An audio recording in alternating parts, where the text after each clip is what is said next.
Hello, world. I'm Aaron. And I'm Garrett. And we're joined today by the enigma known as Chimera. Here to tell us all about his comic book crowdfunding project, Testament, currently live on Indiegogo. Chimera, welcome to the show. How you doing? Good. Thanks for having me. Thanks for coming, man. So before we dive into the book, why don't you tell us a little bit more about yourself? Are you, in fact, a full-blooded chimera, or is it more of a moniker? I mean, are you actually composed of cells from more than one distinct genotype, or is this more of like a metaphorical illusion? Is it a JoJo reference? Maybe Full Metal Alchemist? How'd you pick the alias? Well, everything's a JoJo reference. No, it's a pen name I used. It was actually my first comic book I did when I was in my early 20s called Division 6, and the monsters in there were called chimeras. And so when I was trying to think of my imprint, I just thought Chimera Comics. That's cool. You are a self-created monster. Now I understand. All right, then, my lion-headed friend. Where are you from? Presumably not classical Greece. No, Kansas. I'm a Midwest. The Midwest? Yep. Kansas. Yep, Kansas. Yep. Okay. So, well, we're not in Kansas. So there's something very special about storytelling through sequential art. What made you want to tell stories by writing comic books as opposed to writing novels or TVs or movies? Oh, hell, I just don't have the... I remember when I was 19, I tried writing novels. I didn't have the attention span to do it. And then, like... Yeah. I learned that I couldn't draw, so I just stuck to writing when I was a teenager. I'm like, okay, well, maybe I'll be an animation writer or something. And then it was around when I was 22, I decided I'll just do comic books. Like it's you can self-publish. And so right. I'll just do it on Amazon or do it somewhere else. But I just want to get my stuff out there because I know I'm not gonna be a millionaire. So I'm just like, okay, screw it. We'll just do comic books. It's fair enough. I mean, you could always adapt one to become a Netflix special like every other mainstream comic book film these days and become millionaire. So how did you get into comics? What books do you like and what writers inspired you? Well, I started out with Spawn, which is kind of fantastic. Usually people start out with like Spider-Man or Superman. Like I grew up on Superman and Batman, the animated series, but I didn't read the comic show. And I think we had Todd McFarlane's Spider-Man, but my brother had it, and I was too young to read comics at that time. And I remember my dad bought us Jim Lee's X-Men when that show came out, but I was like 3. See, I'm telling you, man, it's the McFarlane Spider-Man, Jim Lee's X-Men. Then they formed Image, and the first thing everybody bought was Spawn, followed by Wildcats, Cyberforce, and Gen 13. Sometimes Death blows in the middle there. I mean, everybody has the same 90s experience. I'm sorry. Not everybody. No. There are weird Euro, fans like you. Thank you. Yeah. To be fair, I started when I was 12. But yeah, we had all those comics. I actually dug them out a few months ago. They were like in shambles. So I had to bag and board them. But yeah, I started out with Spawn because I love the. I know it's terrible with the Michael J. White film. I love it. I don't know why. And then the animated series, which I probably shouldn't. It's John Leguizamo. That's what you love. Yeah. You love John Leguizamo as the Violator, as that ugly little clown. Yeah, he's a crazy leftist, but he's a really good actor. I got no idea what he's up to these days. I just remember, his old stuff. I love Leguizamo. He's awesome. Remember him in was it Moulin Rouge? Who played the little dude and just screaming at Toulouse-Lautrec. Toulouse, yeah. It's a high on absinthe all the time. Definitely a way to be living. So, who inspires you then? Probably Todd McFarlane. I liked Frank Miller when I was older, because obviously when I was 12, you're not, I don't know, you couldn't understand, but when I was older, I definitely understood people like Garth Ennis and Frank Miller. And I grew up on a lot of like cartoons though, like South Park and Adult Swim. So that kind of shaped the humor for my other series, SOS, which is more dark humor, as you may have noticed. I don't know if you read it yet, but yeah. Yeah, there you go. We've got SOS. I did not. I confess, I did not get through all of it because I've been unbagging and unboxing all sorts of stuff. But I saw it. I was like, ooh. I mean, I got to say the extras that you include in there, because I have book 1 and book 2. All of the fun things, the stickers look great. And like the extra swag. It's part of my favorite thing about these campaigns is like the little extra touches people do to, you know, bring their campaigns up. And I thought that you included some really nice stuff. But yeah, I'm sorry. You were saying about SOS? Yeah, I was just saying that more cartoons inspired that style of writing. But when I got older, I started reading other comic books and graphic novels. And so I stopped. I transitioned from like dark humor to actually like, okay, I'm going to write a serious series. So that's kind of what Testament is. It's like, it's no longer, you know, fun parody stuff. It's real. That's actually a question I have later on, what the difference between SOS and Testament is and what the tonal shift is going to be. But we'll get into that stuff when we're done with the fun stuff, right? So do you have any formal education in literature or entertainment or professional experience as a writer? I have a computer science degree. I have no idea. So you are completely fundamentally self-taught when it comes to writing, as well as writing sequentials. So writing in general, and then also writing sequentials. That's great. Yeah, it's completely self-taught. People tell me I'm good at dialogue and characters being fleshed out, so I assume I'm a competent writer.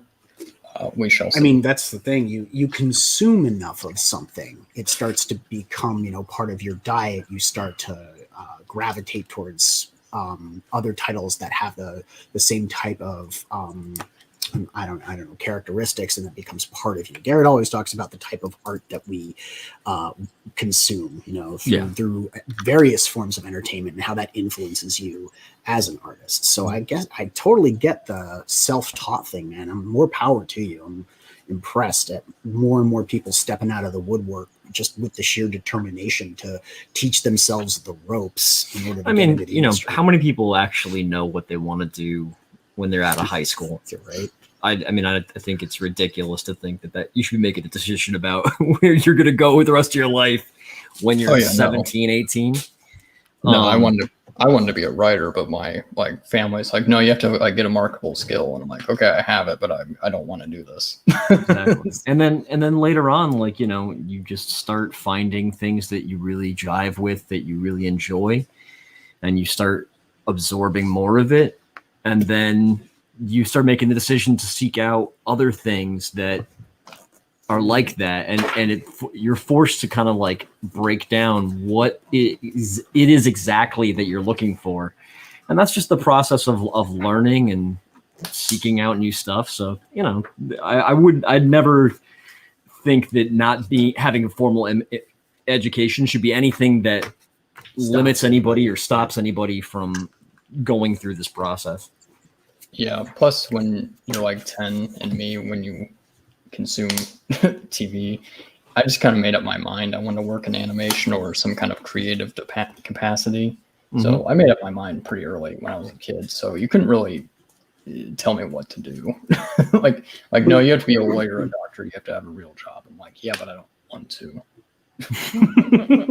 That's absolutely fair and respectable. I mean, when I was young, I was fortunate enough to have parents who, you know, believed in my dreams and whatever, but it was kind of to my detriment because instilled in me was this idea that if you worked hard and you got the right education, you could get out there and a job was going to be waiting for you. So I went into film and television studies and I majored in screenwriting and I went to grad school and then I wound up working at a blue jean shop. So, Garrett wound up working. We went to like fine art college and wound up working at CarMax. It's the reality of the world. You know, ultimately down the line, maybe 5 or 6 years, you figure out what it really is you want to do, and that's when the application of your intent, occurs, and you develop the skills. You know, I will also say this. There's this weird romantic idea of the starving artist, and it's a myth. Yeah, it's not fun to starve. I've actually, I've worked some shit jobs, but I've also been a starving artist. Just trying to make paintings out of a shitty apartment, working, barely enough hours to make rent and not enough for food. And it kills your creativity. So you do have to first and foremost figure out a way to support yourself and then seek out ways to be creative. Yeah, you got to carve out your creative. Thankfully, the nice thing about being a creative type is that you're good at figuring out how to make things work. Mm-hmm. So, yeah, and if you can, like I said, carve out your creative niche where that within that bubble mm-hmm. of time or that bubble of space, or really both, you can be free and unfettered of your mortal life to create. You're not worried about your job. You did your job for the day. Mm-hmm. This is your time. It's Goonie time. Here in this, wherever you are, and you can just let yourself create, then that's definitely the way to go about, By the way, Chimera, if you weren't aware, a good portion of our show is me and Aaron kind of going off on tangents. So I hope you're cool to come along for the ride with us. I think he follows along. He's like, no, unacceptable. Well, I was about to add on. Well, I was going to add on to that. Oh yeah, go ahead. Yeah, I was basically just a robot in my early 20s. I would go to classes, go to work, and then go home and just carve out like 2 hours to write and get better. I try to have like a annual thing where I get better at writing, or I have certain goals I want to accomplish. God, I hope I haven't peaked already. But yeah, you never want to peak. You always want to get better. So I always carve out. The thing that you said. Yeah, same thing your teacher used to say. Yeah, my teacher used to tell me hey, if you think you're working on your masterpiece, or this is the the height of your magnum opus, then you're working towards peaking. Stop doing that. Just get things done and move on to the next project. I just want to write one good book. And I keep telling him he's wrong. You got to write a lot. You got to keep on writing, never stop. That's fair. You're all correct, and I won't admit it in public. Yeah, certainly not. I think you just did. So let's say hi to the chat real quick. We do have Funny Figs up in here. You guys remember Funny Figs, right? He's the artist on Amazing Tales. Yeah, I remembered. I thought I called it Magnificent Tales one time. I felt like a jackass. But yeah, that book went through crowdfunding and they successfully funded. And I hope that you guys are in film. Astounding Tales. Yeah, great. That's the mistake that I made. It's Astounding Tales. I hope you guys are in fulfillment because I want my robot book. That's my jam. Hurry up. Yep. So we got a couple other people watching, but they're all hiding their identities from us. Anyway, you've got experience in comics, or at least you've got 3 other campaigns that I know of under your belt. How did you get your start? You said your first book was Chimera. I was completely unaware that you wrote one. Or no, not Chimera. What was it called? Yeah, I called it Division 6, but it was published on some indie site, and then now that indie site is defunct, so it doesn't even exist anymore. Ooh, I'm gonna have to track it down and find a printable version. I'll try to find a PDF, but I have the proof copy or something. It's dog shit writing. I don't care. That's one of the, hey, what's up, Black Rose? Good to see you, man.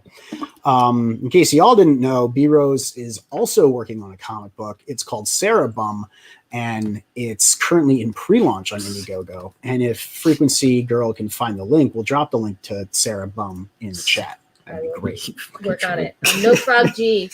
Yeah, no Frog G right now. I think he's over on Dan's stream, but I was saying I'm no Frog G, but I will work on it. That's good. I don't want to be married to an amphibian. Hang out with amphibians, but you know what I mean. Yeah, I was saying I love to see creators' early work, especially writers' early work, because I like to see when I pick up something more recent how they've grown and what they've learned in doing comic books as an experience and getting feedback and improving.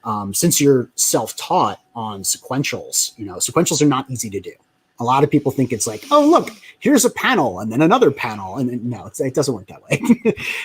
Comic books don't have panels because that's how you read a comic book. Comic books have panels because that's the storytelling. You don't need panels to tell a story. You could just do full pages.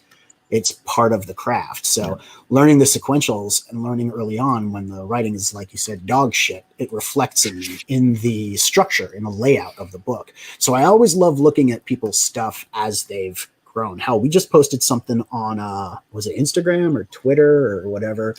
Y'all go out there and find it. It's a page from our first draft of MAVRICS. Instagram.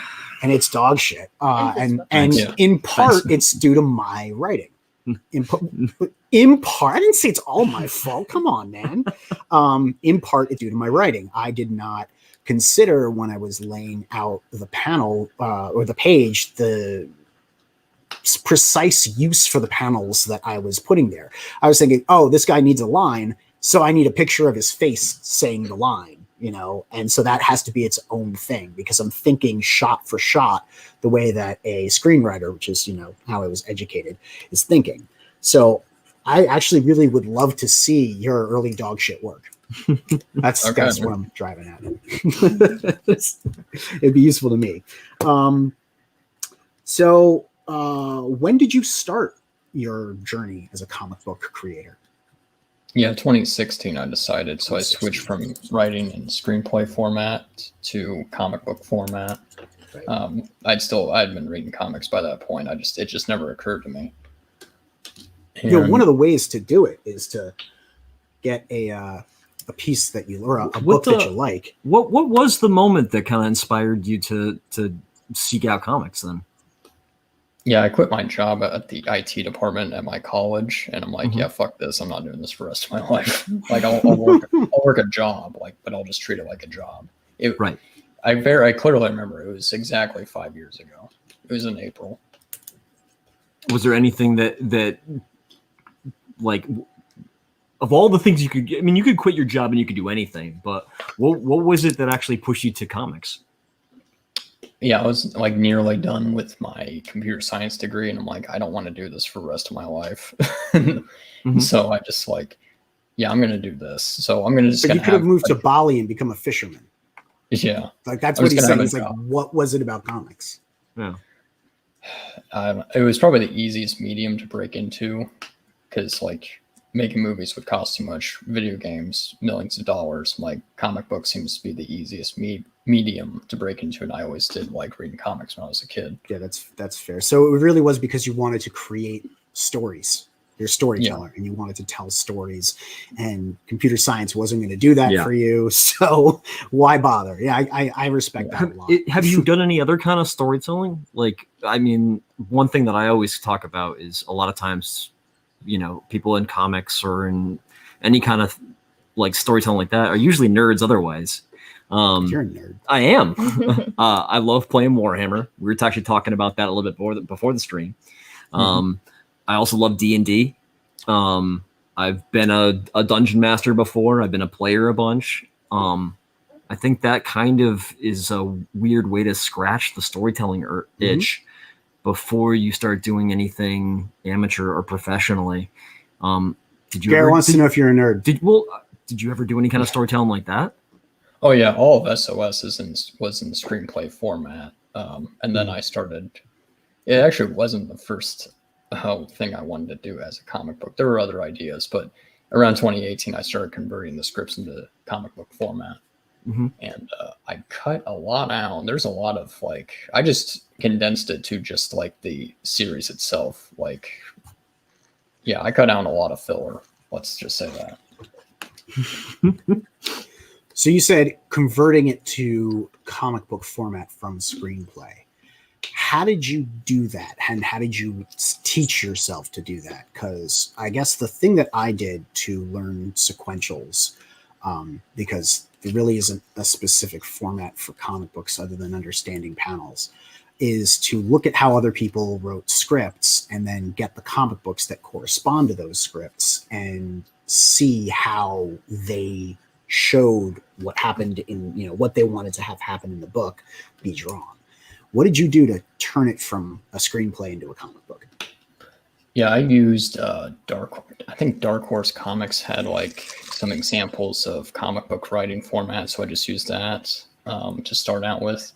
But I didn't start converting SOS into till like 2018 when I first met Iva Canales, because we both were in Comicsgate at the time, and still are. But that's when we first met. I'm like, hey, I have this idea for a series, but it's not like a comic book. And so we just talked about it. And I'm like, okay, we'll do it. And so it was very arduous because, like I said, I had to cut out all the filler. So I had to like pick the certain stories that would fit as like, as opposed to just regular misadventures. I'm like, okay, get rid of this. Okay, this works. And it was actually interesting because then I took it seriously. I'm like, oh, okay, I'll just edit this and like rework these scenes. So you did SOS in 2019 with Canales. Yep. How did the two of you connect? Oh, on Twitter. We were both arguing with the same people, and I'm like, hey. So you were both fighting with some people on Twitter, and you were like, yo, bro, I got your back. And he was like, hey, your comic book. Isn't that how all modern friendships are formed? Yeah, I mean, he was doing Iron Sights at the time, and I think he like put me on the list to do it because he had a lot of people were contacting him for work. So we started in like mid 2019 to actually work on SOS, but I didn't launch it till October of that year. Hey, D. Hausner, what's going on? Good to see you, man. And so Canales stayed with you on SOS 2, right? Yep. I believe, we had you did that in 2020. So you've been cranking them out. You did 2019, SOS 1, 2020, you did SOS 2. Now you're gearing up for Testament. But that's being drawn by Juliano Silva and colored by Marcos Martin. Is it because it's a shift in the tone of the comic that you're not still with Canales, or is there a different reason? Oh, well, first of all, he's busy. Second of all, his stuff doesn't really need to be colored, and I prefer colors. Like, if you look at it, it's really not meant to be colored. And third, I just want to, like, his is more comedic. Like, even when he's not trying, a character can look comedic, which is his style. I'm like, no, it's supposed to be this. Oh, sorry, that's me. I know that's you. What is it? That's your meter. Oh, it's your meter? I got you. Yeah, we got SOS right here. Frequency Girl brought it over. The bonus chapter. Yeah, the bonus chapter. Where's the main? I guess I set this aside so I had the two covers because I wanted to. Yeah. Oh, they might be because I was reviewing. Yeah. So you wanted color, so Juliano Silva and Marcos Martin. What led you to that decision? Why'd you go with those two? Actually, Juliano and I started on Testament before SOS was started. I found him in 2019. So I was actually looking for artists at the time. So it could have been that, but also his style just works better for what I'm trying to do. I'm not trying to do comedy anymore. So you were actually working on Testament while you were doing SOS 2? SOS actually volume 1. I just wanted a few sample pages to see what his art style looked like, and I couldn't afford them at the time. So we just cranked down a few pages every like few months. And then here we are with over 40 pages now. Nice. That's great. Do you need a little snack just in case? No. Oh, no, I'm good. Okay. Just making sure. Mm-hmm. Yes. Okay, cool. So I guess let's just like quickly shift gears and talk about the book specifically. You've got Eric Weathers on letters.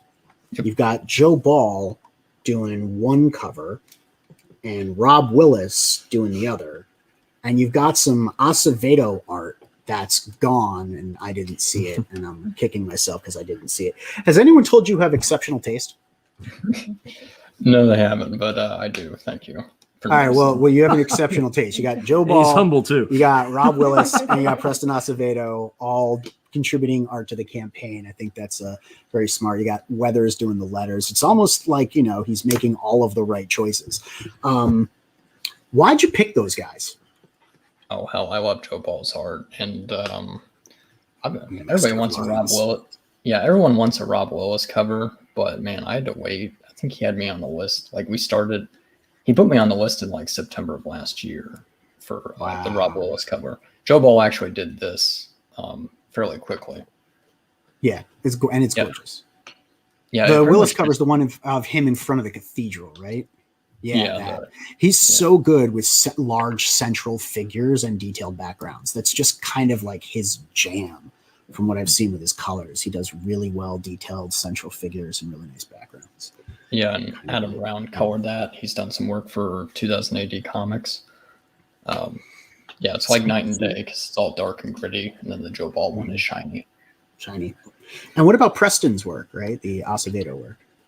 Yeah, he did a trading card, and he's doing, once we hit 7K, he'll do an 8-page painted story. So he'll do a backup? Nice. Yeah. How far are you from hitting that? Oh, I'm like $1,900 away. Okay, all right. We got to get you there because I want a Preston backup. I haven't seen a whole lot of Preston's sequential. I've some, but yeah, and he's doing painted style, so this won't even be like pencils with colors. It'll be like painted, like Swain or Bisley. That's awesome. And what about Eric with the letters? Why'd you decide to do Eric? I don't know any more letterers, to be honest. I've heard like one. When anyone talks about letters, they talk about Eric. Yeah. Yeah, I know like one other person that does it, maybe, but I wouldn't have no clue how to contact them. Gotcha. All right. So it's just, it was the solid artists, people that you wanted on the book to enhance the aesthetic, the guy that does letters, and Preston, because Because why not? Yep. Why not? Right. Do you currently have a 9-to-5? A job? Yeah, I do. Yeah. Since COVID, it's great. Since COVID, it's going to sound horrible, but I work from home thanks to COVID, and it's great. Well, we work from home. I know, it's great. Are you doing dots? I've always had like some IT jobs to pay the bills and stuff. Got it. And do you plan to make a full-out business making comics? Like once you can get the income to no longer be supplemental, but kind of be the mainstay of your income, do you plan to shift over to making comics full-time? Oh, no, I would never. I actually asked Raging Golden Eagle that question. I'm like, hey, if you made $1 million, would you quit? And he says, fuck no. That's good job security to have. And so I just thought about it. I'm like, okay, maybe not. So I'm always going to have a job, but to answer your question, later this month or early June, I'm going to start up an Etsy store, and I actually do have a website, but it's like pretty barren. So I'll make more direct-to-consumer stuff, so you don't have to wait like 3 to 4 months at the very least for a book. Yep. Yeah, you can just order it. Right now, I sort of have that. I sort of have so you leftovers. Are planning to shift to a slightly different distribution model rather than manufacturing through crowdfunding. You're going to make it and self-publish or self-generate, however it is. You're going to do that through Etsy and go direct to consumers. It's nice. It's also smart to have a diversified revenue streams because, you never know if one is going to do better than the other, or the other one's going to actually fall apart. What do you think about now that I know that you're going to keep your 9-to-5, you're going to keep your job, but you're also getting a secondary revenue stream where you can create immediately and go direct to consumer, which is kind of what I wanted to do with self-publishing. But you're still crowdfunding. What do you think is the future of crowdfunding? I know that's a big question to ask in the middle of an interview when we still have other stuff to talk about, and it might take up some time, but I'm interested to hear your thoughts. Oh, someone said in the chat, I don't remember who, but it's just like they compared it to social Darwinism, and I'm like, yeah, the strongest will survive. The people who don't fulfill or are very late might not do better the next time, but the people who fulfill will eventually get better and get more money, and they'll get there someday. I'm starting to see more books in 2020 deliver faster than like compared to 2018. So I really think it's just the strongest will survive mentality. Yeah, I definitely agree. I'm seeing a lot of improvement as far as campaigns being delivered. There's the odd campaign here or there that gets canceled because they didn't quite factor the money right, or they want to bring their campaign to Webtoon and get more people interested in it and not give me my apron. But he's not bitter. I'm seeing a lot of people putting out better work that is fulfilling And I'm wondering, do you think that the market is getting crowded? Personally, I think the market is infinite. It's just a question of tapping that comic book market, making people who aren't necessarily comic book consumers into comic book consumers. But as it exists, there is a pie. Do you think that there are too many wedges in the pie? No. I've had people who back my book like, yeah, I don't know what Comicsgate is, but I really like this. I've had a few people, and I only have like 100 or so more backers. So I've had people come in and say that. And then if you look at, but if you also look at Todd McFarlane, like he has millions of fans, but he had 23,000 backers. So like a certain percentage of his fans only came to crowdfunding. So I just don't think everyone knows about it. Cause like that dude has like a shitload of people on Facebook, but then only 23,000 followed him to his like action figure Kickstarter.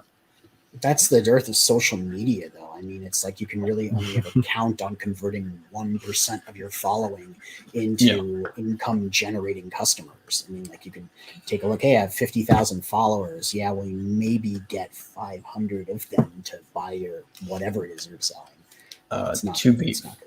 To be fair, my first two campaigns were just the book itself. My third campaign, Volume 2, had all those goodies you were mentioning earlier. That's how I got Volume 1. Yeah. Yeah, I really think people just want goodies. Like I think the comic book works, but I think he figured it out. Yeah, crowdfunding is all about the stuff. It's the swag. It's the stuff you can't get in stores. The more I look at the campaigns out there, the more, hey, yeah, dude, I want a book, but I want, all of this other stuff because I'm not going to get that on a rack. I'm not going to get that in a store. It's really separates us from quote unquote mainstream store-bought, goods. You're not going to get a sheet of stickers, buttons, doodads, and everything with your purchase unless you polybag, in which case it's still a nightmare to shop that on the shelf. Or unless it's like a really, really big name, which then like you'll get pop characters or stickers because it's been licensed. Also think about the prints. Like people do prints. How are you going to sell that with the book unless you bag it? Right. Well, no, you wouldn't. You'd buy it somewhere else. You know how annoying it is to vacuum seal stuff? But I'm saying I like that any comic that you get on a crowdfunding platform, you have the option, if they include it, to get those cool things like stickers and prints. And sometimes with the stretch goals, you don't get a choice. Right. But I think that's really cool. Instead of like, oh, I love this character, but this property isn't big enough for it to have been licensed or for them to make stickers and shirts and things for it. I don't have to wait for it to get super big. You have to go find it in Hot Topic. Right. Or the Disney store. Right. Wherever it is. One-stop shopping. That's the thing that I think is very important about the third wave, what I call it, the third wave crowdfunding, is that people are starting to understand that it's about the crowdfunding campaign. The book is great. Comic books are great. We're still talking about comic books, but we're also talking about merch and IP and marketability and this whole other element that hasn't really been talked about in what I consider to be like the CG forum. Anyway, moving on to, you know what? Let's not talk about you anymore. That's boring. Let's talk about Testament. Sure. What's it about, and why should I care?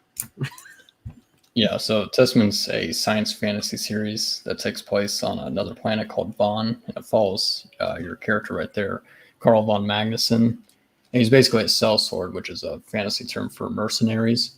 So he's arriving here in the capital, and he's on a quest for revenge against the king for killing his clan that raised him, basically a clan of warriors. And that's kind of that's like a start of the series, but he learns about his lineage, the powers he inherits, some horrific discoveries he's going to make later in the series. Spoiler. And he's gonna. What's that hanging out with him there? That dog thing. Oh, that's a Chimera. No, it's a Fenrir from Norse myth. That's basically what they call mutated wolves. That's basically ripped from Norse mythology. So a Fenrir. Gotcha. So Yeah. So this is a fantasy book or fantasy sci-fi? What kind of genre are you bringing to the table? Oh, it's science fantasy, and I literally didn't even know that was a term until like a year ago. But yeah, apparently science fantasy. Star Wars is science fantasy. Star Trek is science fiction, and Willow or Lord of the Rings is straight up fantasy. It's funny how you can get kind of like blended crossovers and stuff. Yeah. So what else can you tell us about the world that the protagonist is in, Magnus is in? Yeah, like on the first page you see it, like it's not Earth. There's parts of it that are just plain desolate, and civilizations have risen and fallen. There's monsters abode. I mean, a mutated iguana isn't a big deal, but there will be giants like sandworms and. Well, it's foreshadowing. And I like that. I like the mutated iguana is like, hey, this thing is not normal. It has extra arms. Could you imagine what centipedes look like? Yeah. It's foreshadowing.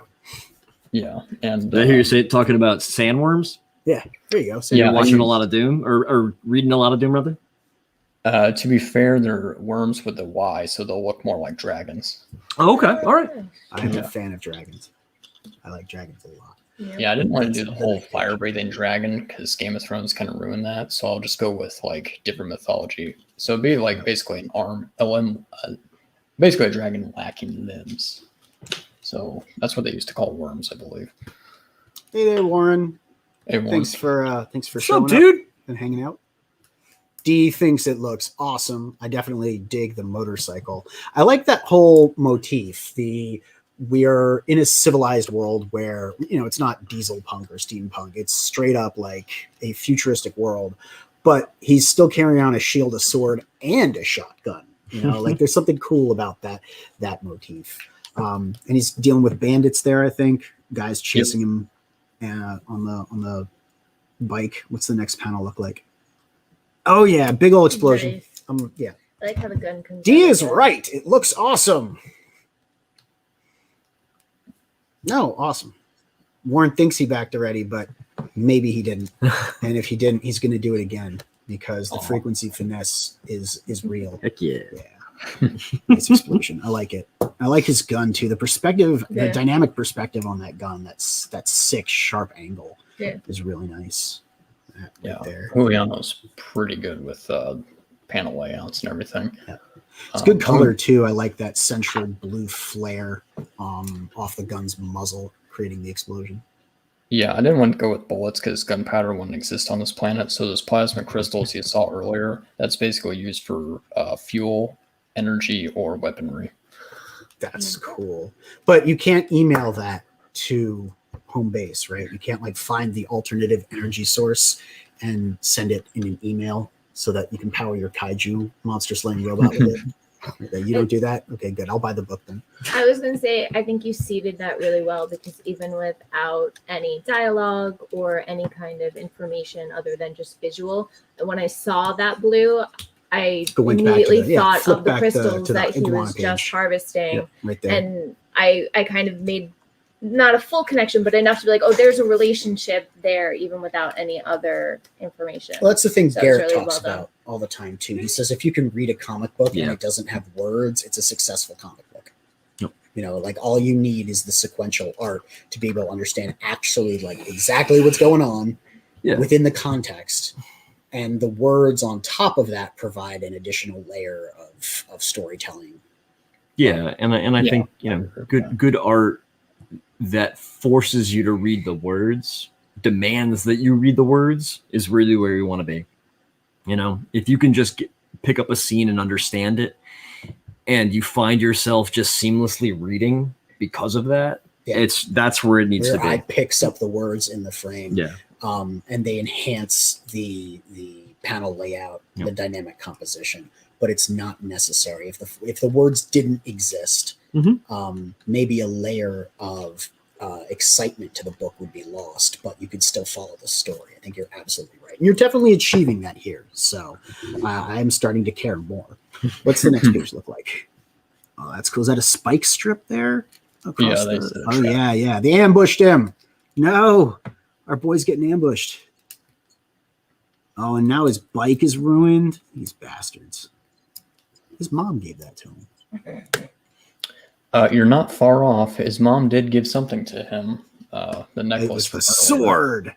No, the necklace. That'll. Oh, okay. Quick! Show me the next page.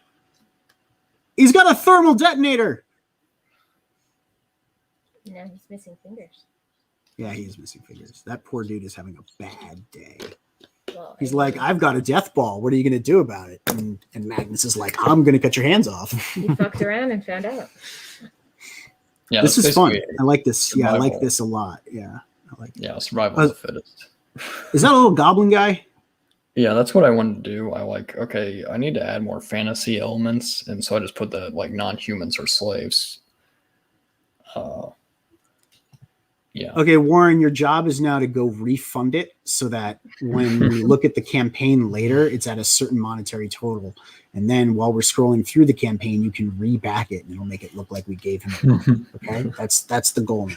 Very subtle. Very subtle, right? Yeah. No one is keen to my plans. Come on. I'm dark and impenetrable as night. Yeah. So what inspired you to write about this particular type of subject matter?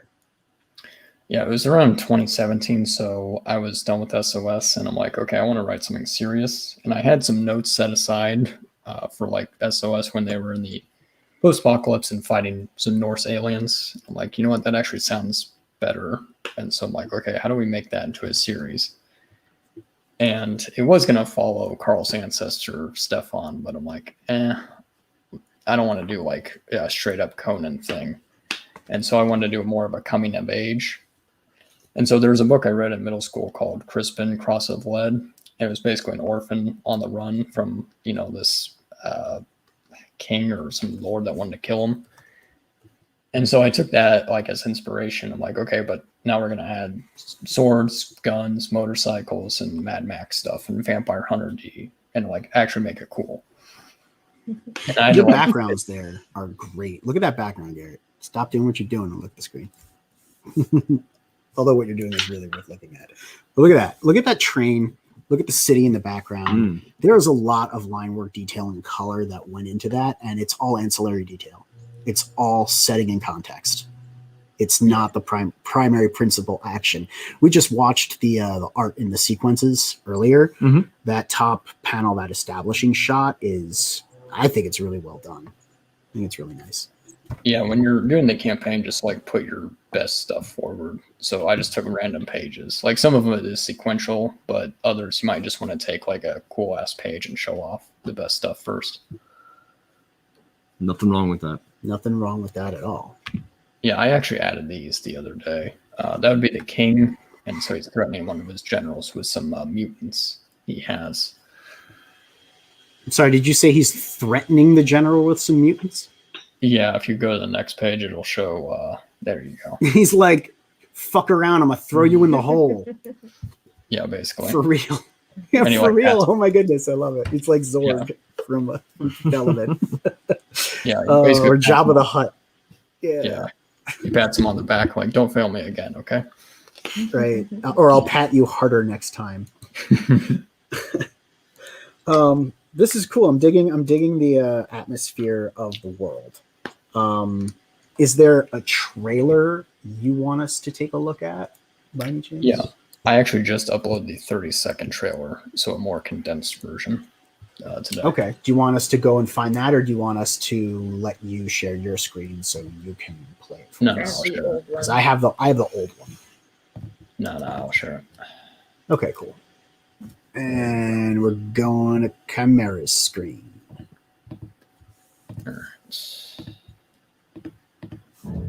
Can you hear this? Yeah. Oh, yeah. Okay. On the harsh planet of Vaughn, a young swordsman fights for his survival. Carl von Magnuson is on a quest for revenge against the ruthless King Albrecht, who murdered his clan. With the aid of a group of rebels, Carl sets out to overthrow Albrecht and restore order to the kingdom. Testament. Only on Indiegogo. I like that cool echoey voice. Who did the trailer?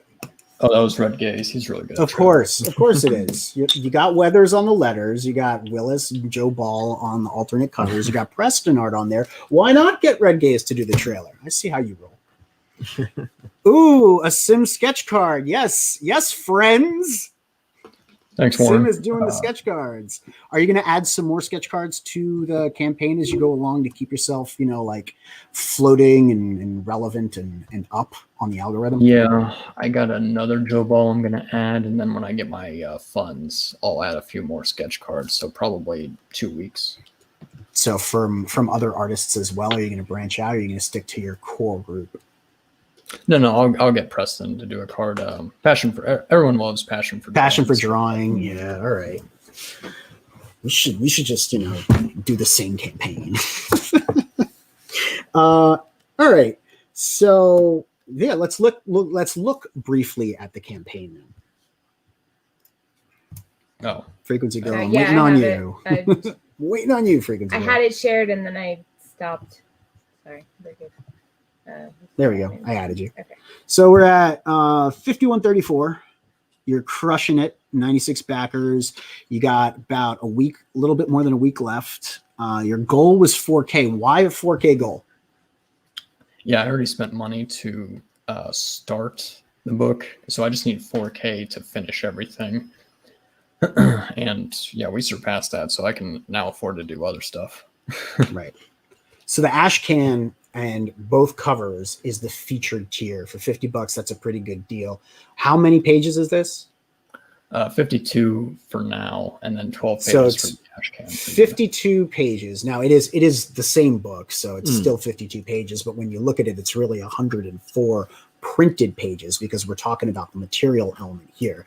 104 printed pages and an Ash Can for $50. That's like right on the money. And that's a 12-page Ash Can. Yeah, the Ash Can's really what sells it.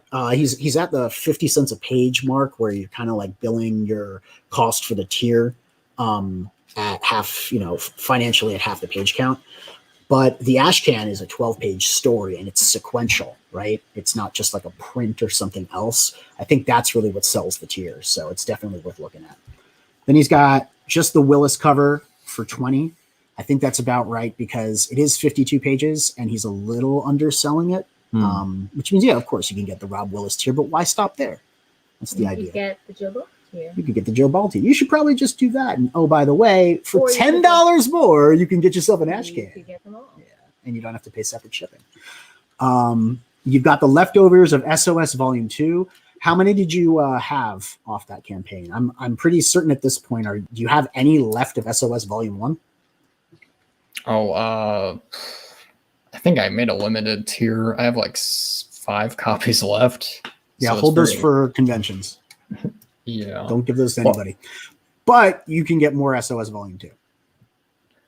Yeah. Indiegogo will have like its own cover. So when I start that up, the Etsy store and website, it'll be a variant cover. So it'll be different. I got a question here. Why did you decide to offer the Ash Can on the cover tiers for $10? Yeah, I don't know, like 12 pages. I just didn't know how much to charge. And I'm like, I get it. I'm not going to criticize or anything. I'm learning. I haven't run a campaign yet either, so I have no legs to stand on to say don't do that.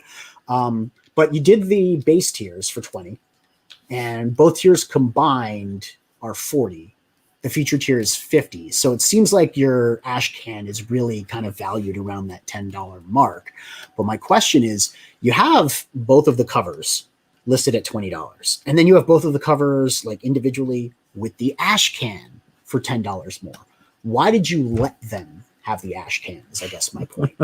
Why not make them buy both to get the Ash Can? You know what I mean? Yeah. I mean, I could have charged like 15, but it was originally going to be 15, but that was when it was 16 pages. That's not what I mean. That's not what I mean. I mean, get rid of both of those tiers and only let them have the featured tier in order to get the Ash Can. Oh, yeah. That's what I mean. Be a dick. Why weren't you a dick?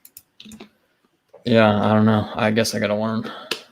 Well, I mean, that's the thing. Like, I'm always wondering because I've seen people do that on other campaigns where it's like, this is the really cool thing that separates the 2-book tier or, the individual book tiers from everything else. This has got the special thing on it, and you're not going to be able to add that as an add-on, or you're not going to get that in another tier. And I look at it and I go, oh, you dick, when they do that, which is why I said, why weren't you a dick? Because it's like, you know, I'm by the way, you don't have to be a dick. You could tell them, hey, I didn't want to be a dick. I wanted to give people options. Yeah, That's a viable answer. Whatever. But like, that's what I said. I'm like, oh, you dick, but you know I'm going to get that tier because you know I want that ash can, which is why you did it that way.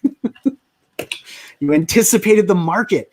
So we had a sim sketch card with the book for $50. Great deal.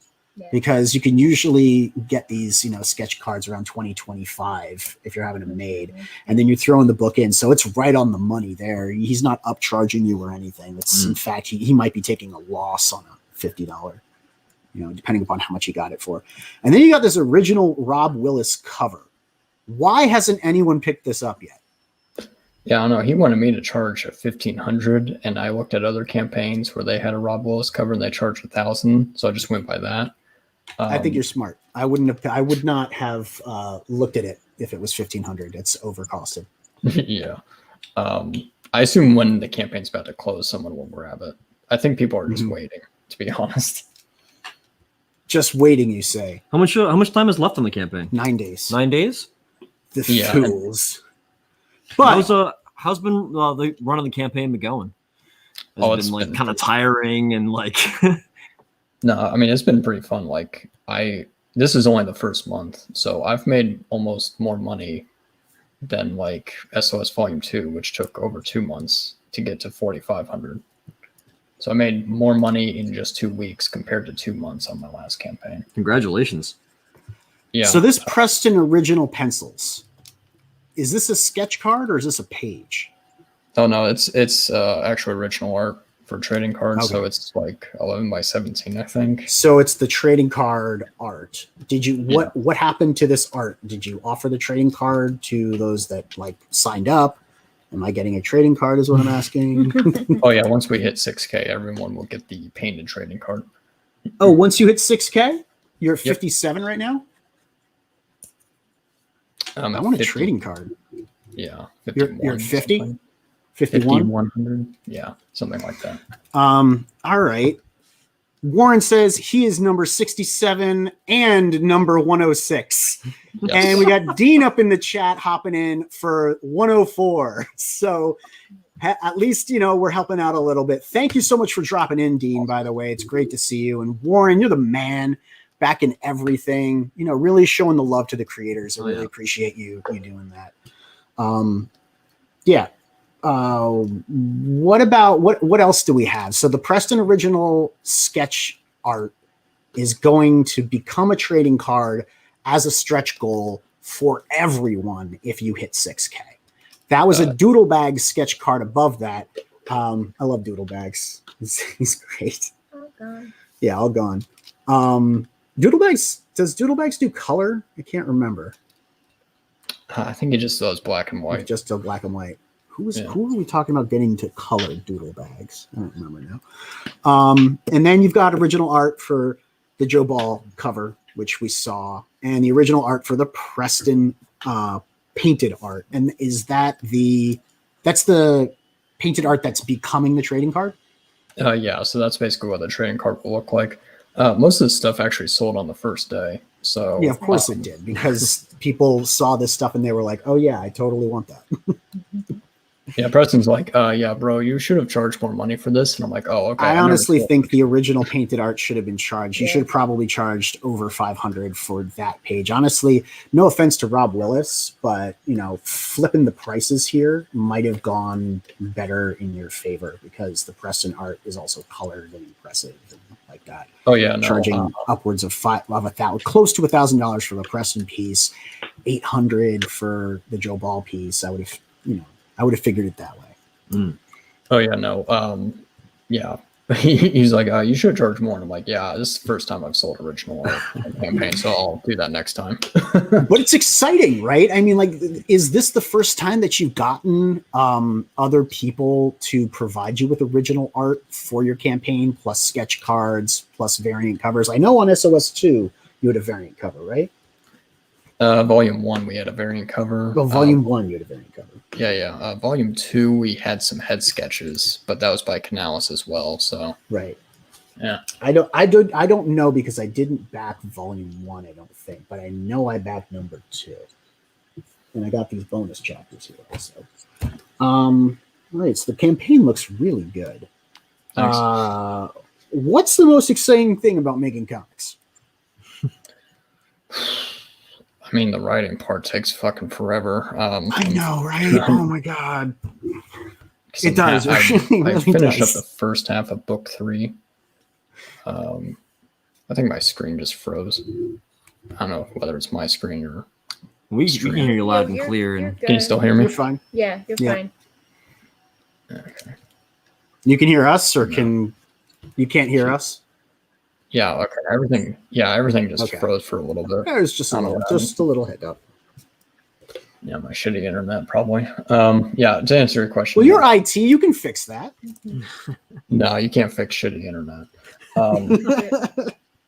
To answer your question, it is fun to write. I have more fun writing the outlines rather than actually writing the script. The script is actually what I dread most. Writing the outlines and having fun and world building and, working and editing that's the most fun I have. The script is probably the last thing I do, which I dread the most. Yeah, I understand that completely. Doing the plot point outlines, or what they would call in the industry a spec script, a speculative script without dialogue, without panel breakdowns, stuff like that, just kind of plotting out the plot points and the major events that the story hinges upon. That's fun because you're dreaming up the story. Once you get down into the nitty-gritty, figuring out the dialogue, that's another layer. But for me, the most dreaded part is trying to imagine it in my head and see the page. I found that less and less what I would imagine the page would look like is what the page should be. And I've really had to start thinking about, I don't know, I don't want to be I don't want to sound like a jerk off, but the science of writing comic books, like the Scott McCloud craft of writing comics, and really thinking about panel layout that way as part of the storytelling, rather than trying to imagine what the page looks like going in. I try and conceive of the page as a singular piece of a whole. And I don't know, like I said, I'm starting to sound like a jackass. What's the most fun thing about crowdfunding? I don't know if you're starting to sound like a jackass. I think you shouldn't have always like a jackass. No, you always sound like a jackass. I sound like a jackass. That's my shtick. Man. I'm the one who's like, you're the arch. You're the pretentious, art critic. But I mean, at least you have a reason to be that way. What's the most exciting thing about crowdfunding? Probably watching the numbers go up on the first week. That's always fun. And then there's the dopamine wears off, and then you get nervous, but then you go on more streams and you make He's honest. It's really just straight up honest. I love it. Watching the money come in. Yes. No, it's not even the money. It's not even money. It's the fact that the numbers get bigger. Yeah, it's that there are more and more people. Yeah. Hey, someone else bought my thing. They want this thing that I made. That's really cool. Speaking of which, we unlocked the painted trading card. So thanks for backing the rock. I wanted to announce it. I wanted to say, hey, look, you got painted trading cards. Right. Yay. So we'll do the refresh. Ready? Here we go. Yeah, do the refresh. Ta-da. Yay, 6,200. That means everyone gets Preston art. That's awesome. Yep. So I got a couple more questions here before we're going to finish off. What challenges have you faced as a creator on your journey from where you started off doing Division 6 in 2016 to where you're at now on Testament? Oh man. First of all, I know we've got another 20 minutes, so feel free. Oh yeah, no. It was definitely a chore to learn how to do comic book format as opposed to doing screenplay format. And then oh man. Yeah, it was the indie market before Comicsgate was dead. You couldn't even sell your thing for free for 99 cents.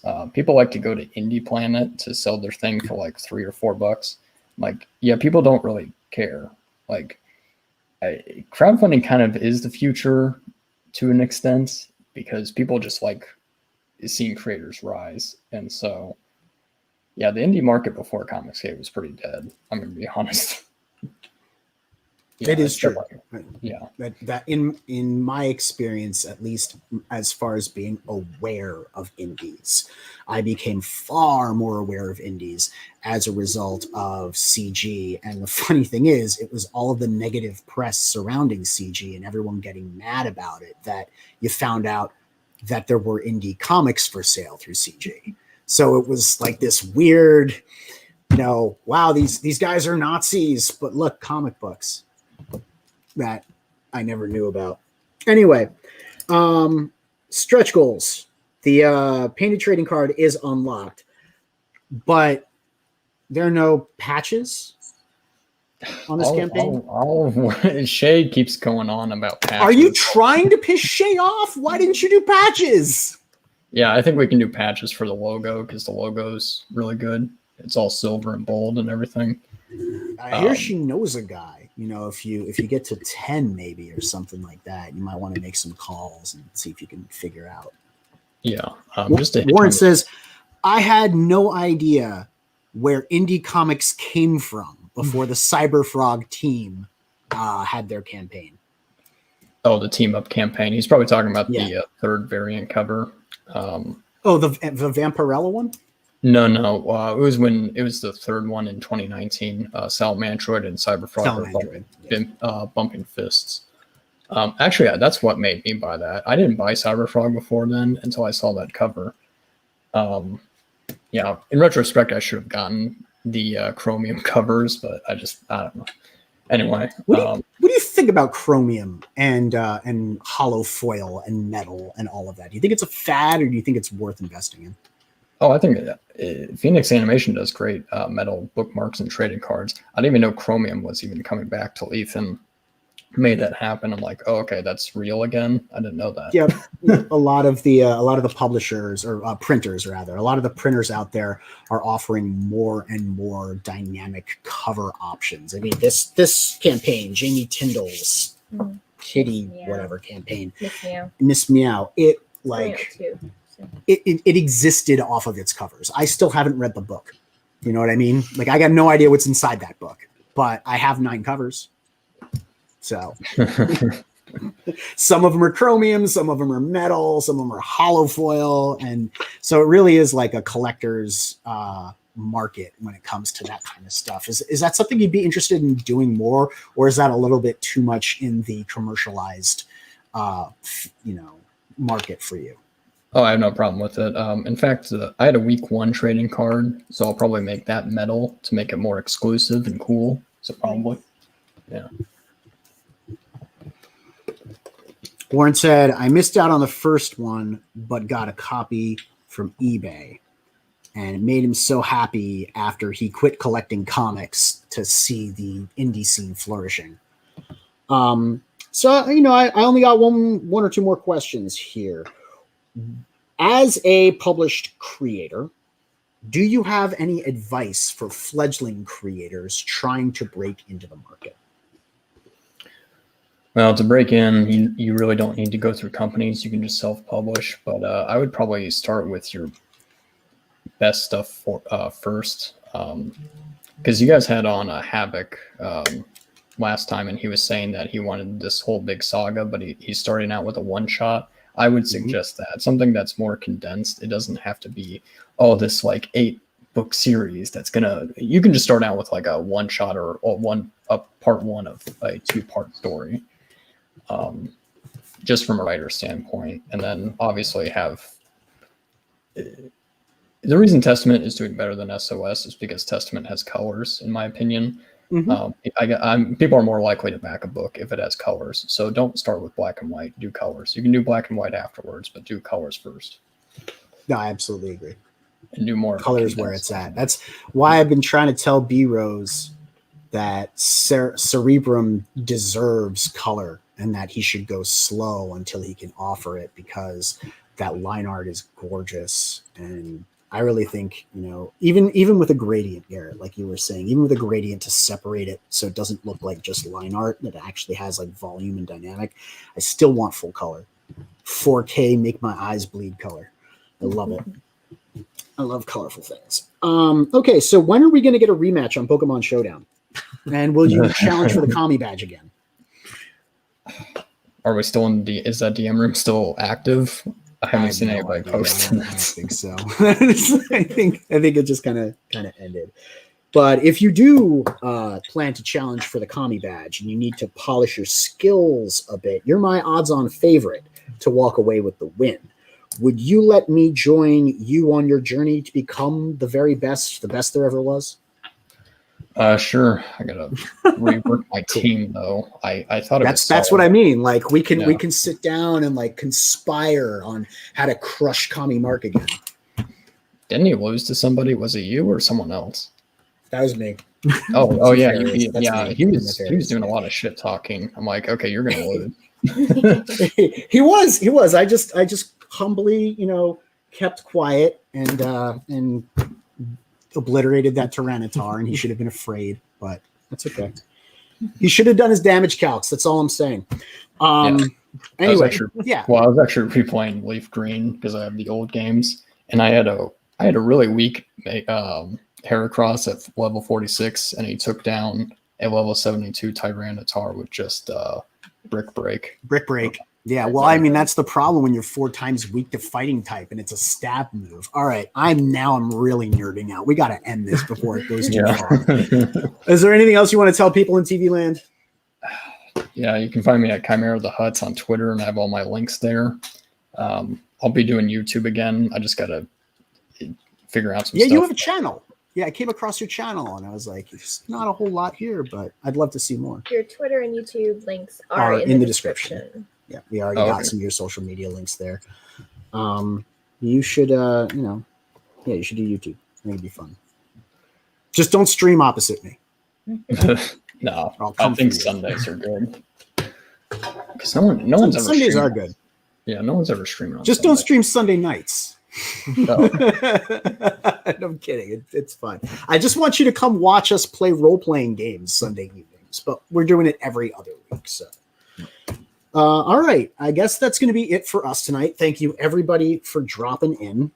Warren says, rock on, Mr. Chimera, and then gives you a lot of fire and some devil horns. Thanks, Warren. Which are awesome, and so do we. But that's all for us for now. Don't forget to like, subscribe, click the bell for notifications. And tune into the frequency. We'll see you next time.